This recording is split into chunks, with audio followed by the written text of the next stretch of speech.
The digital viewing dream is all set to become a reality, with the top 4 metros, Mumbai, Delhi, Kolkata and Chennai, all gearing up to embrace the new way. But how will this new technology impact audience behavior? Would viewers be happy with free-to-air channels only, or will they enthusiastically buy packs for pay TV channels? How many will graduate to adding more pay TV channels beyond the base pack? How many subscribers will add a la carte channels versus evaluating packs and plans introduced by operators? Farah Kapoor attempts to dissect all of that. The Fernandes family is tightly knit. They're warm, caring and hardworking. They're the quintessential Indian family. Nympha, the mom, Harold, the no-nonsense father, and 2 cherubic children, 10-year-old Reuben and 3-year-old Rachel, make for a picture-perfect family of 4. 67-year-old Antoinette, the wizened old grandmother, and Wynette, the 20-year-old niece, live a stone's throw away and are frequent visitors. Be it Nat Geo for Harold, sitcoms for Nympha, news for Antoinette, or movies and cartoons for the kids, the Fernandeses love their television. But come digitization, and there is going to be a dramatic change in the TV viewing experience for families just like theirs.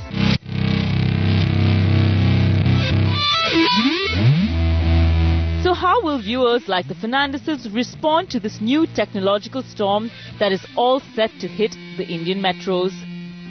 The rules are going to be rewritten all over again in our industry. It will truly be a buyer's market. The digital viewer spends much more time viewing the channel vis-a-vis an analog viewer. So there is lesser surfing, there is more time spent, more quality time spent for a digital viewer. Customer can tailor-make his package based on his budget. So nobody is going to force feed any channel that you don't want. In the initial stage, audiences will start looking at a basic tier with as many channels packed inside it.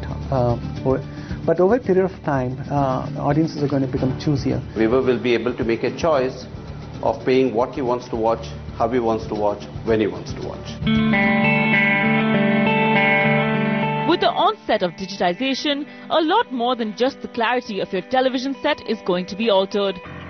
As with most new technologies, various age groups will react in contrasting ways.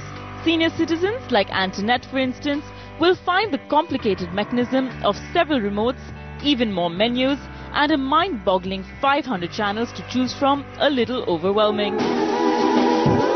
The easiest way out for her would be to memorize the few channels she's loyal to and restrict her navigation to those. The slightly younger age group of 30 to 60, on the other hand, may be a little less phased with this new technology. Most families that reside in the metros in question are already well versed with DTH systems and the digital cable.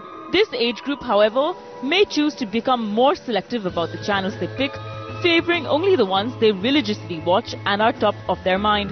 And it's this changing viewer behaviour that is going to impact genres like sport, music and smaller movie and GECs, who are used to getting a chunk of their viewership from surfing viewers. For a viewer who decides to go a la carte, these channels will lose their relevance due to an absence of brand recall or competitive, compelling content. First categories that will take a hit are the ones where there is no appointment viewing. So yes, I mean, you know, the non-GEC channels could get hit. You know, so whenever there's sports, the sports channel could go up. Otherwise, sports will also get hit. Infotainment may. Yes, competition will get tough. So we'll have to stay relevant. We'll have to stay innovative. We'll have to stay fresh. You will, make some very hard choices about dropping some channels. Earlier, you couldn't do that. That was all being controlled by the cable operator. So the cable operator selected the bouquet and gave you the 90 channels or 100 channels that he was piping into your household. Today, viewers for the first time will have that power to actually switch on and switch off. The fringe channels, the frill channels, the snacking channels, the surfing channels will be either pushed down by the cable operator, under the basic tier. These are channels that it will take some effort for people to discover through the navigation of the set-top box. The real beneficiaries of this new technology boom will be the youth, ranging between the 10 to 29 years of age. Excited, eager to try a new technology, and with a higher comfort level, children, adolescents and young adults like Ruben, Rachel and Wynette, are looking forward to the changes and the benefits it promises. Navigation through the system and its niche programming is a cakewalk, and the only problem at this point is lack of accessibility.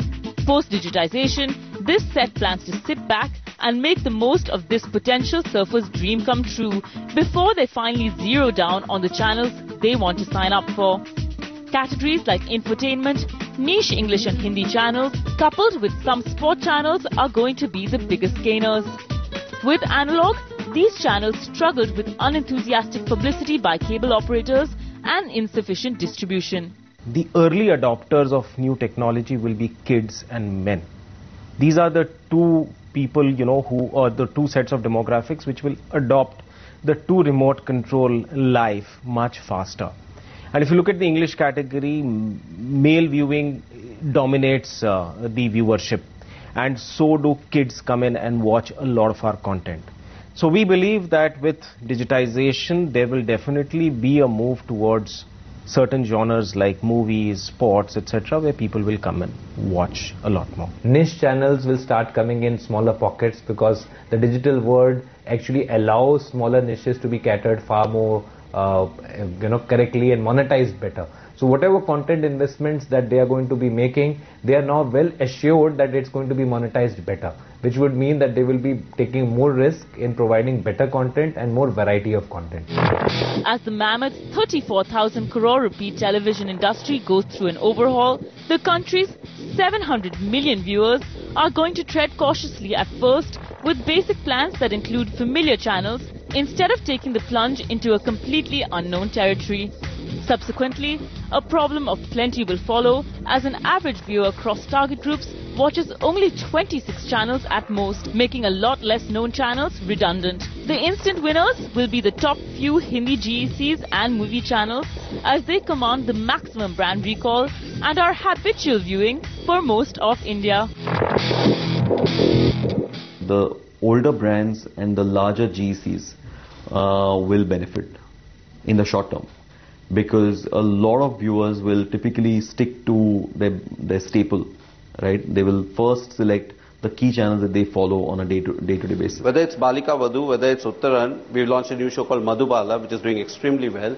People come to watch programs. They don't come to watch channels, right? So if you have a program that there is a following, people want to watch that show, they will come and catch that show no matter where it is. A dramatic change in viewer dynamics, coupled with the pull and not the push phenomenon, means that broadcasters at large will really need to up their game in terms of marketing themselves in order to remain relevant in this booming industry. Ensuring that their top of mind is going to be crucial as viewers learn to navigate through the new technology, the burst of new channels, and of course the complexity of the plans and schemes, as opposed to simply paying the 300 to 350 rupees a month.